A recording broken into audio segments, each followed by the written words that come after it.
নমস্কার বন্ধুরা, সামনেই আমাদের জগন্নাথ দেবের রথযাত্রা। তো আজকে তোমাদের জন্য সেই রকমই একটা ড্রয়িং নিয়ে চলে এসেছি। তোমরা থাম্বনেল দেখে বুঝতেই পেরেছো আজকে কি আঁকবো।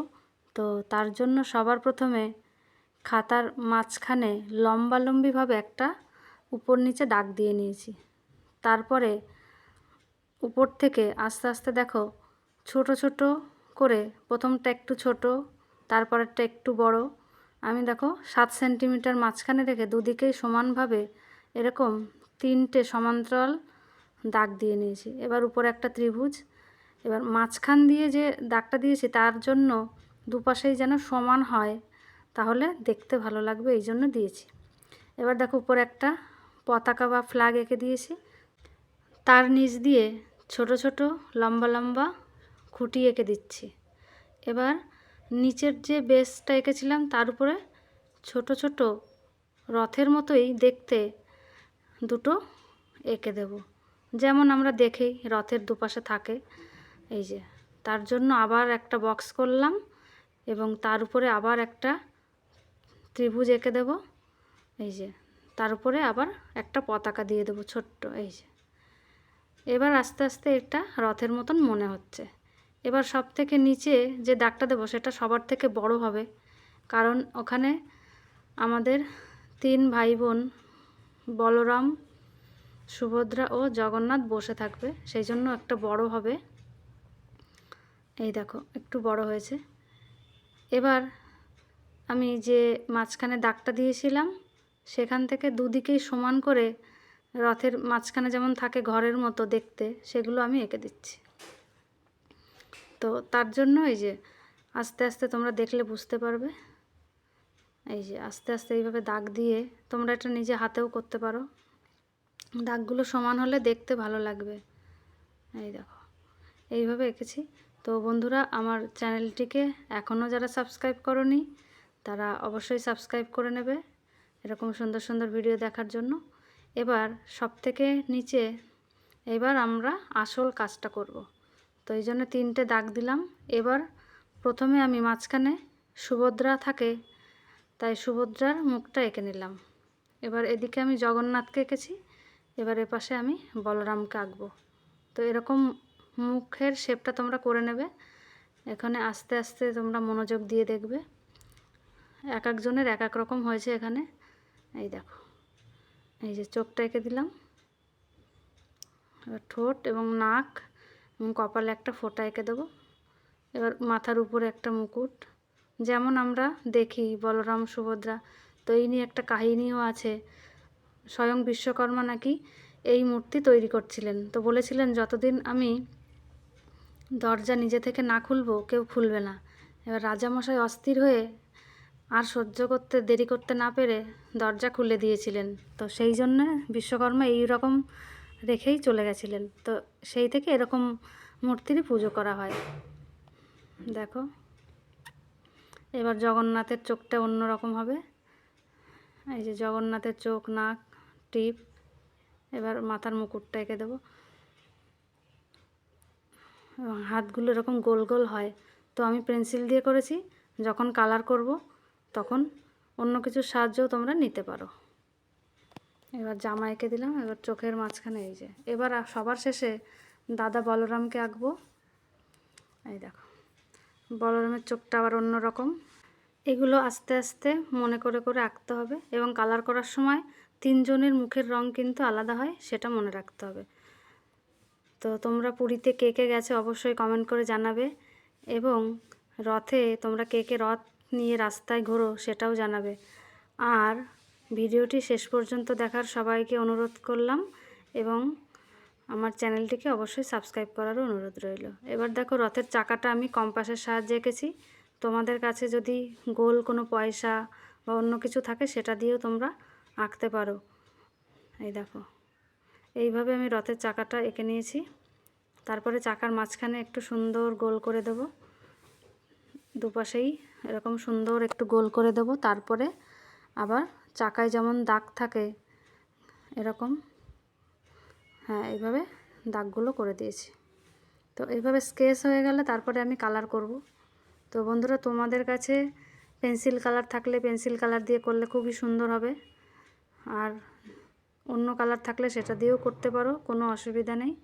এই যে এবার যে রথের নিচের সবথেকে পাটাতন যেটার উপর ওরা বসে আছে সেখানে একটু সুন্দর ডিজাইন করে দিলাম। তোমরা অন্য ডিজাইনও করতে পারো, কলকা করতে পারো, আমি এরকম করে দিয়েছি। এটা সোজা, সবার জন্য সোজা হবে। এবার উপরে যে খুঁটিগুলো এঁকেছিলাম সেগুলোকে এরকম গোল গোল গোল গোল করে সুন্দর করে করে দিলাম। দেখো এটাকে আমি জুম করে দেখিয়েছি, পয়সার মতন এরকম একটা একটা করে খুঁটি যেমন থাকে।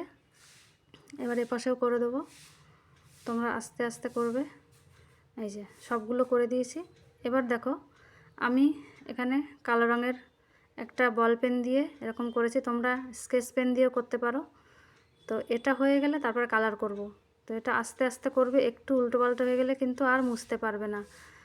এবার আগে বলরামকে করব, তো আঁকার সময় বলরামকে সবার শেষে করেছিলাম, তাই ও একটু রাগ করেছিল।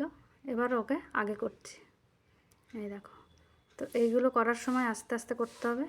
তো একে একে এভাবে বলরাম, সুভদ্রা এবং জগন্নাথকেও করে দিলব। তো বন্ধুরা, ভিডিওটি কেমন লেগেছে অবশ্যই কমেন্ট করে জানাবে, এবং কমেন্টে অবশ্যই জয় জগন্নাথ লিখতে কিন্তু ভুলবেন না, এবং কে কোথা থেকে দেখছো অবশ্যই জানাবে। তো এইভাবে আমি পরপর সবাইকে কালার করব। তো জগন্নাথের একটা গল্প আছে কাঁঠাল খাওয়া নিয়ে। তো জগন্নাথ দেব একদিন ঘুরতে বেরিয়েছে বন্ধুর সঙ্গে। তো গাছের পাকা কাঁঠাল দেখে খেতে খুব ইচ্ছা করছিল। এমন সময় বাগানের মালিক চলে আসলে জগন্নাথ এবং তার বন্ধু পালিয়ে যায়। তো জগন্নাথ চলে আসে কিন্তু বন্ধু পালাতে গিয়ে ধরা পড়ে যায়। তখন সবাইকে জগন্নাথকে বলে যে আমি চুরি করিনি, ও বলে যে জগন্নাথ এসেছিলো। তো কেউ বিশ্বাস করতে চায় না। তখন মন্দিরে এসে দেখে জগন্নাথের গা, মুখ, হাত দিয়ে কাঁঠালের গন্ধ বার হচ্ছে।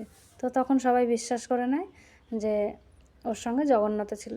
তো সেই থেকে জগন্নাথ দেবের কাঁঠাল খাওয়ার একটা গল্প আমরা জানি।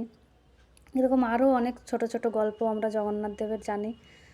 তো পুরীর মন্দিরটা খুবই একটা রহস্যময় মন্দির।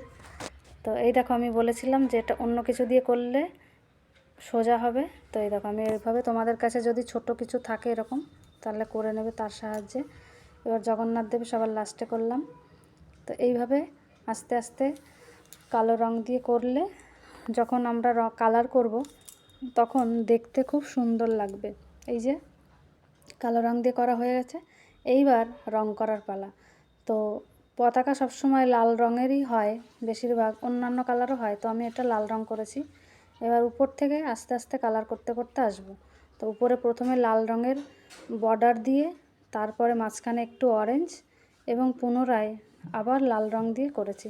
তার নিচে যে বেসটা এঁকেছি সেটা ব্রাউন কালার, এবং চারপাশের যে খুঁটিগুলো এঁকেছি সেগুলো প্রথমে একটু হালকা অ্যাশ রং দিয়ে তারপরে আবার একটু ব্রাউন কালার করে দিয়েছি।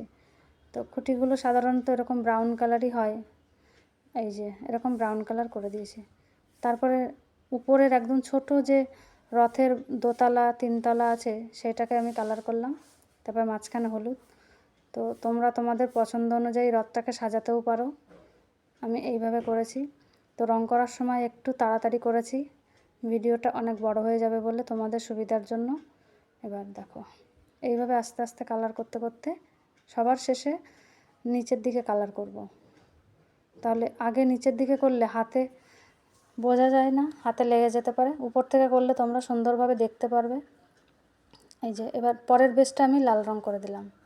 এবার দেখো, এবার নিচেরটা হলুদ, সব ফাঁকাগুলো, আর ভিতরে যে দরজাগুলো আছে সেগুলো অন্য কালার করব।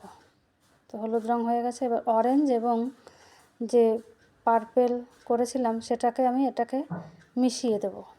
তোমরা একটা এক রঙও করতে পারো, অসুবিধা নেই। তোমাদের পছন্দ অনুযায়ী রথটা সাজাতে পারো। এইভাবে আস্তে আস্তে খুব সুন্দর মনোযোগ দিয়ে রং করার পরে সবার শেষে এই যে নিচের বেসটাও আমি ব্রাউন কালার করে দেব। তোমরা আস্তে আস্তে করবে। এবার সবার শেষে নিচে আর একবার ব্রাউন কালার, যে নিচের বেসটা এঁকেছিলাম ওটা, এবং মাঝখানে অন্য কালার করব, তাহলে দেখতে সুন্দর লাগবে। তো তোমরা কে কে রথের মেলায় যাবে এবং কার সঙ্গে যাবে অবশ্যই জানাবে, কমেন্ট করবে। ভিডিওটি শেষ পর্যন্ত দেখার অনুরোধ রইল। এই যে এবার দেখো জগন্নাথ, সুভদ্রা, বলরাম যেখানে বসে আছে সেখানে আমি হালকা এই রঙটা করে দিলাম, তাহলে ওদের যে কালার তাহলে দেখতে সুন্দর লাগবে। এই দেখো, এই যে এইভাবে আস্তে আস্তে করবে যাতে ওদের গায়ের মধ্যে না চলে যায়, তাহলে মোছা যাবে না। এই যে এবার চাকাটা কালার করে দিয়েছি, চাকাটার মাঝখানে মনে হয় হলুদ রঙ করলে ভালো লাগবে দেখতে, এবং ভিতরটা সাদাই থাকবে। দেখো এভাবে হলুদ রঙ করে দিলাম। এবার এই যে ডিজাইনগুলো করেছি সেখানেও হলুদ রঙ করে দেব। এই যে হলুদ রঙ হয়ে গেছে। এবার জগন্নাথকে কালার করছি। তো জগন্নাথ দেবের চোখ দুটো লাল এবং মুখটা কালো হয়, তো কালো রঙ সবার শেষে করতে হয় বলে আমি সবার শেষে এটাকে কালার করব। এবার হাত, তারপরে আস্তে আস্তে জগন্নাথ দেবের পোশাকগুলোকে, কাপড়গুলোকে কালার করে দেব। এইভাবে আস্তে আস্তে সুন্দর করে তোমরা পছন্দের মতন করবে, যাতে জামাগুলো দেখতে ভালো লাগে এবং কালারের যে মিক্সিং মানে ছবিটা যেন সুন্দর দেখতে হয়, সেইভাবে রং পছন্দ করে করবে। এই যে এইভাবে সুভদ্রার জামাটাও আমি একটু উল্টো করে দিয়েছি, জগন্নাথের মতোই কিন্তু একটু উল্টো। এই দেখো এইভাবে করে দিতে হবে। এই যে এইভাবে আস্তে আস্তে আস্তে আস্তে। এবার সুভদ্রার মুখটা লাল হয়, এই যে এইভাবে সুন্দর লাল করে দিতে হবে, লাল বা হালকা গোলাপি, যেহেতু ও মেয়ে মানুষ, তো এইভাবে ভিতরটা হলুদ, চোখগুলো লাল, ভিতরটা হলুদ হয়েছে। এবার মাথার মুকুটগুলো কালার করে দিতে হবে। ঠোঁটটা সবারই লাল আছে, এই যে মাথার মুকুটগুলো কালার করে দিতে হবে। উপরে হলুদ এবং লাল দিলে ভালো লাগবে। জগন্নাথের হলুদ দিয়ে দিছি, এক একটার এক এক রকম দিলে দেখতে ভালো লাগবে, এবং মুখের চারপাশটা হলুদ হবে।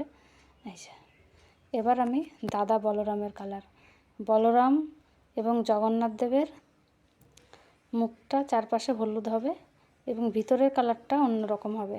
বলরাম সাদাই থাকবে এবং আমাদের জগন্নাথ আমরা জানি দেখতে গৌর বর্ণের বা কালো রঙের, তাই ওর রঙটা কালোই হবে। এবার হাতটা রঙ করে দেব। এবার চোখের ভিতরটা লাল করে দিলাম। এইভাবে আস্তে আস্তে আঁকছি। তো বন্ধুরা, ভিডিওটি শেষ পর্যন্ত দেখার জন্য তোমাদের অনেক ধন্যবাদ। কে কে কোথা দিয়ে দেখলে আগেও বলেছি, আবার বলছি, তোমরা কমেন্টে অবশ্যই জানাবে, এবং ভালো লাগলে অবশ্যই লাইক এবং বন্ধুদের সঙ্গে শেয়ার করবে। ততক্ষণ টাটা, বাই বাই। জয় জগন্নাথ লিখতে কিন্তু কেউ ভুলবে না। সবাই ভালো থাকবে।